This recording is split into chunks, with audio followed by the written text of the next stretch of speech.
건물주가 임대가 안 나가는 거예요. 엘리베이터가 느려가지고. 나쁜 질문은 이런 겁니다. 불평하는 사람들을 임대받지 않으면 됩니다. 좋은 질문은 기다리는 시간이 짧게 느껴지려면 어떻게 하면 좋을까요? 라고 2000년 이후에 양초의 판매량은 증가했을까요? 아닐까요?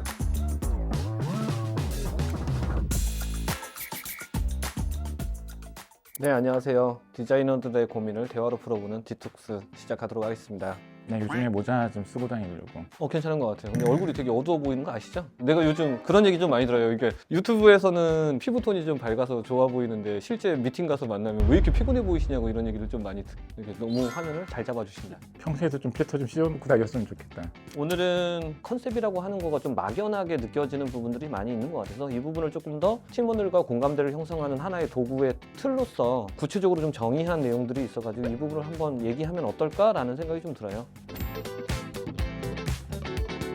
이 책에서는 컨셉을 만드는 것이 일부의 전유물이 아니라 누구든지 할 수 있는 것이고 누구든지 할 수 있어야 된다라는 전제에서 책을 집필했었다고 볼 수 있고요. 호소다 다카이로라고 하는 TBW의 일본에 근무하고 있는 크리에이티브 오피서로서 상품 컨셉부터 비전과 목적 등 컨셉까지 폭넓게 개발해 왔습니다. 11월 말쯤에 롱블랙 인사이트 그 강연이 있었었는데 거기서 호소다 다카이로 씨가 마지막 강연자로 나왔었고 그때 참여했었던 청자들이 많은 공감대를 얻으면서 들을 수 있었었고요. 선생님, 그 호소다 다케히로가 그때 컨퍼런스에서 질문했었던 거가 있는데 2000년 이후에 양초의 판매량은 증가했을까요? 아닐까요? 이렇게 질문하면 내가 책 안 읽어도 답할 수 있겠다. 늘었다. 네. 맞습니다. 이게 되게 LED가 엄청난 발전을 이루었음에도 불구하고 양초의 판매량이 엄청나게 늘어났는데 여기서 얘기한 거가 정확하게 있는 거예요. 불을 밝히는 게 아니라 캔들은 어둠을 즐기는 것이라는 컨셉을 정의했기 때문에 이 부분들이 가능해지는 거고 사람들에게 더 감성적인 의미로 좀 다가갈 수 있게 만드는 겁니다. 그래서 컨셉은 문제 해결을 위한 생각의 툴이라고 생각하면 손쉬울 것 같아요. 우리가 대화를 하다 보면 프레임 안에서 갇히게 된다라는 생각이 드는데 그게 고정관념이거든요. 고정관념을 지우자라는 거예요. 우리가 무의식적으로 느꼈었던 것들이 정답인 것처럼 지내고 있지만 95%의 무의식이 있다고 하면 5%의 의식을 찾아내는 거거든요. 사람들의 일상적인 행동이나 패턴들에서 이거가 왜 이렇게 되는지에 대한 부분을 찾아내면 그게 프레임을 깨는 인사이트를 추출하는 겁니다. 그래서 비즈니스에서 말하는 인사이트는 아직 충족되지 않은 숨겨진 욕구라고 보시는 게 되게 좋을 것 같아요. 본인조차 정체를 모르는 것을 찾아내는 것이 되게 중요한데 이런 거예요. 95%는 내가 왜 이렇게 움직이는지를 모르고 무의식적으로 행동들을 하고 있어요. 우리가 편의점에 들어가면 안쪽에 음료가 있고 캐셔 앞에는 껌과 사탕류들이 있고 이런 것처럼 사람들이 무의식적으로 하는 행동들의 연관지점들이 항상 놓여져 있는 것들이 어쩌면 공간 인테리어 디자인을 하는 데 있어서 가장 중요하게 찾아봐야 될 요소라고 생각이 드는 겁니다. 이전에는 상품 중심의 진열 방식을 통해서 상품 정보를 전달하는 것들이 시대적인 어떤 그런 아젠다였다고 한다면 지금은 사람들의 호기심을 충족시키는 사항들이 더 중요한 포인트인 것 같아요. 이제껏 찾아보지 않았던 무의식의 영역 범위 내에서 그런 것들을 끄집어내서 의식화시키는 그런 과정과도 맞닿아 있는 것 같아요. 질문들을 통해서 사고가 확장될 수 있거든요. 책에서 소개된 내용에서 보면 느린 엘리베이터의 문제라는 거가 하나 있었습니다. 건물주가 임대가 안 나가는 거예요. 엘리베이터가 느려가지고. 팀원들과 커뮤니케이션을 해보자고 이제 자리를 소집했죠. 지금 신설을 할 수가 없어요.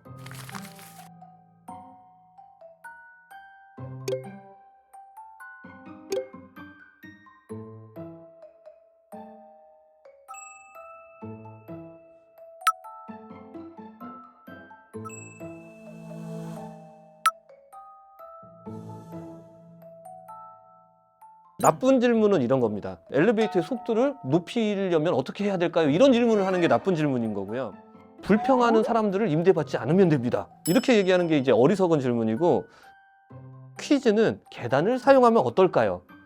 좋은 질문은 기다리는 시간이 짧게 느껴지려면 어떻게 하면 좋을까요? 라고 하는 뭐 거울 설치라든지 뭐 아트를 설치한다든지 재미있는 문구라든지 그래서 요즘 엘리베이터에 뭐가 있는지 아세요? 광고, 그 단지 내 생활 정보 이런 것들이 지루하게 느끼는 시간들의 틈을 이용한 새로운 인사이트를 발견한 사업 비즈니스까지 이어지는 것들인 거잖아요. 이거 되게 중요한 포인트인 것 같아요. 그런 방법론에 대한 이야기들이 조금 더 소개가 좀 많이 됐으면 좋겠거든.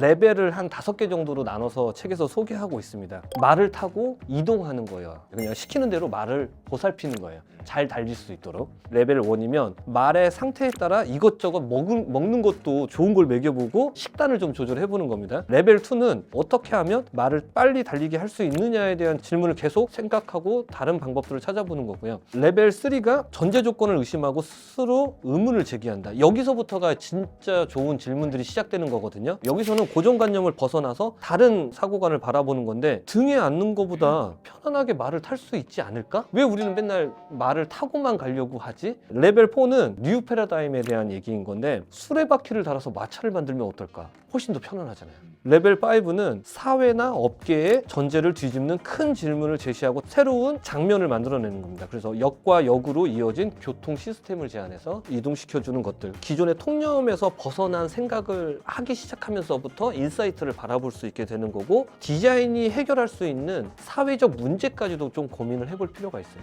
디자인들이 단순한 형태 구현이 아니라 새로운 문화를 만들어내는 것까지를 고민하게 된다고 하면 엄청난 사회적 이슈를 만들어낼 수도 있다고 생각합니다. 책에서 좀 재밌었던 거 하나가 있었어요. 아우디 사례인데, 르망을 제패한 것은 좋은 질문이었다라고 얘기한 거 있었는데, 그때 당시에 아우디가 우리 차가 다른 차보다 빠르지 않다면 어떻게 르망에서 승리를 거둘 수 있을까에 대한 질문을 했었는데, 더 빠른 엔진을 만들려면, 이게 시간이 없는데 어떻게 더 빠른 엔진을 만들어요? 근데 레이스 전체에서 이길 수 있는 차라고 하는 접근을 하니까 어떻게 했냐면 디젤 엔진을 다른 거예요. 그러면 연비가 좋아지고 피트인을 적게 하는 겁니다. 전체적인 속도가 빨라지지 않아도 피트인에서 버리는 시간을 줄일 수 있기 때문에 르망에서 우승할 수 있었던 거예요. 그런 것처럼 저희가 부분에 대한 질문을 하는 게 아니라 전체에 대한 질문을 하면 사고가 달라질 수도 있기 때문에 좋은 아이디어들이 많이 떠오를 수 있을 거라고 생각이 됩니다.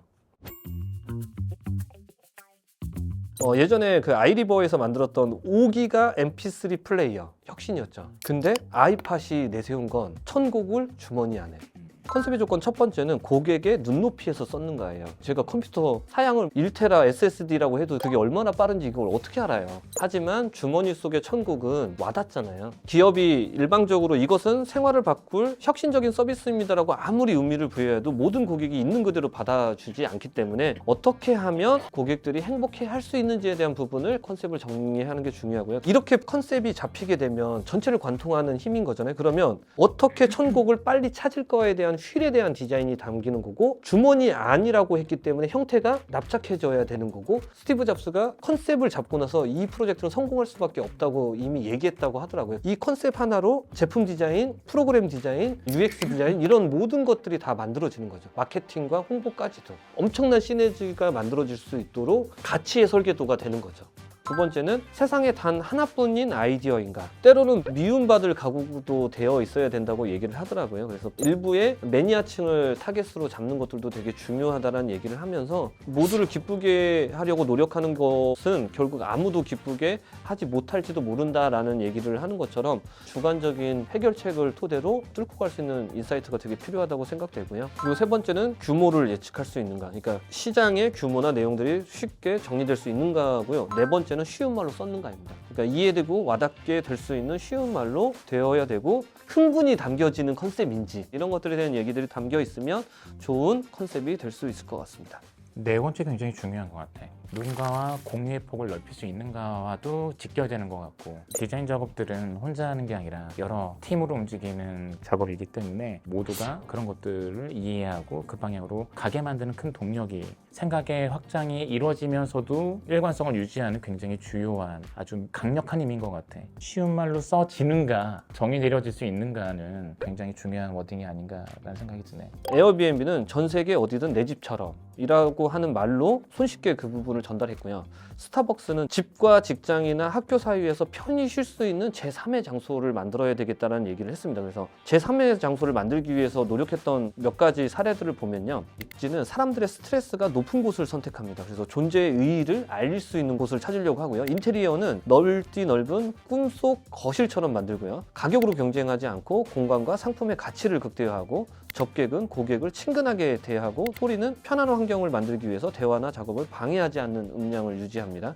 그리고 향기는 매장을 커피 향으로만 채우고 흡연은 엄격하게 금지하는 건데 이게 과거에 1990년대에는 흡연자가 너무 많았기 때문에 안티가 있더라도 그 부분을 강력하게 지킨 거, 이걸 관통하는 거가 제3의 장소라는 컨셉을 강력하게 만들었기 때문에 강력한 컨셉의 가치의 설계도를 완성하게 되는 겁니다. 그래서 컨셉 만들기란 새로운 의미를 창조하는 거라고 보시는 게 되게 좋을 것 같고요.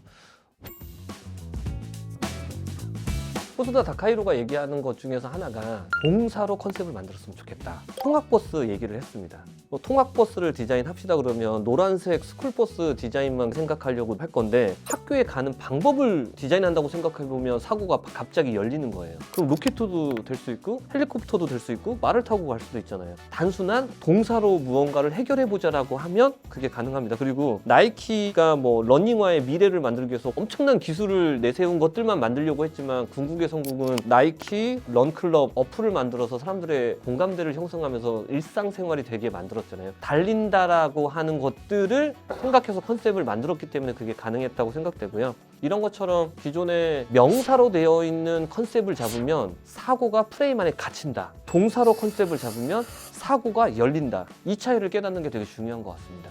이전에 애플이 TV 광고를 하게 되게 되면 관계 연결을 정서적으로 전달하기 위해서 굉장히 노력을 많이 했던 것 같아. 이 디바이스의 역할은 무엇일까에 대한 이야기 관점에서 동사형으로나 아니면 정서적 관점에서의 이야기를 풀어주는 거지. 예를 들어 이거야. 내가 여행을 갔는데 가족들과 함께 공유하고 싶은 어떤 그런 굉장한 광경을 목격했어. 이때 그 핸드폰은 나와 내 가족을 이 광경을 중심으로 연결시켜주는 어떤 그런 장치가 되는 거지. 본질에 대한 이야기를 얘기할 때는 정서, 인간, 사람에 대한 이야기를 얘기할 때 결국은 동사, 형용사, 정서에 기반한 어떤 무언가들이 디자인을 더 매력적으로 만들어내는 역할을 하는 건 정말 자명한 것 같아. 국내 사례로 보면 뭐 쉬다, 대화하다, 즐기다라는 동사로서 이거를 보면 스타벅스나 블루보틀 뭐 이런 프로젝트들이 있을 수 있을 것 같고요. 움직이다, 탐험하다, 구경하다 뭐 이런 것들이라고 하면 스타필드 수원의 뭐 벨마당이라든지 뭐 올리브영 앤 성수라든지 이런 것들도 있을 수 있을 것 같고요. 그리고 놀라다, 두근거리다, 감동하다 이런 것들은 약간 비일상적인 낯섦에 대한 동사일 수 있을 것 같거든요. 템버린즈나 젠틀몬스터 이런 프로젝트들이 만들어질 수 있는데 고객 중심으로 바라본다고 하면 일상적이고 데일리한 평범한 것들을 잘 만들어내는 게 중요하고요. 브랜드 중심으로 공간을 구현한다고 하면 낯섦이나 비일상에 대한 것들을 얘기하는 동사로 풀어나갔을 때 궁극적인 목표 달성을 할 수 있다고 생각해요.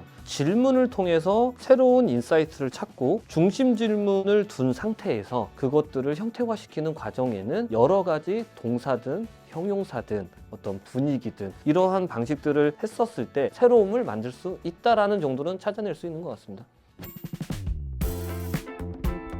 이번에 많이 느꼈었던 키워드 하나가 주관적인 생각. 너무나 정보가 많은 마케팅 홍수 시대에 살고 있는 것 같아요. 주관적인 느낌에서 느껴지는 인사이트 내지는 사고를 선명하게 고객들에게 전달하면서 그것들을 관철시켜 나갈 수 있는 설득력이 정말 많이 중요한 시대에 있습니다. 어떻게 하면 올바른 전달 방식으로 표현할 수 있을지에 대한 예시를 컨셉 수업의 예시들을 토대로 설명해 나가시면 좋은 공감대를 얻을 수 있지 않을까 싶습니다. 디자이너의 지극히 개인적이고 주관적인 해석이 다름을 만들어내는 굉장히 주요한 동인이 될 테니 그런 부분에 대한 어색함이라던가 부끄러움이 디자이너들은 조금은 없앨 필요가 있다. 문제 해결을 숙제로 갖고 있는 많은 디자이너 내지는 모든 직장인 분들도 준비했었던 내용들을 토대로 실제 프로젝트에 이러한 질문들로 팀원들과 커뮤니케이션 해나가는 방식들을 활용해 보면 기존보다 아마 다름을 느끼실 수 있지 않을까 싶습니다.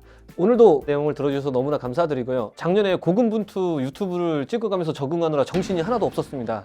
하지만 여러분들의 댓글에 힘을 내가고 있는 거 같고요. 저희도 역시 여러분들의 일상에 조금 도움이 되는 역할자가 되기 위한 고민과 노력 앞으로 지속할 테니 많은 관심과 구독과 참여